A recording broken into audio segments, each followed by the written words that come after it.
আচ্ছা বাবা, তোমার মায়ের সাথে প্রথম দেখা কোথায় হয়েছিল? তোর মায়ের সাথে প্রথম দেখা তখন ওয়েস্ট বেঙ্গলে একটা পার্টি ছিল, টিএমসি।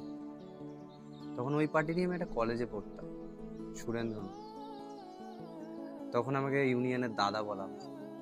আর তোর মা ছিল ওই কলেজের সব থেকে বড় ব্যাডি, প্যাডি? মানে সুন্দরী। তোর মা এতটাই ভালো ছিল, আমাকে রোজ তেল মালিশ করে দিত। তেল মালিশ?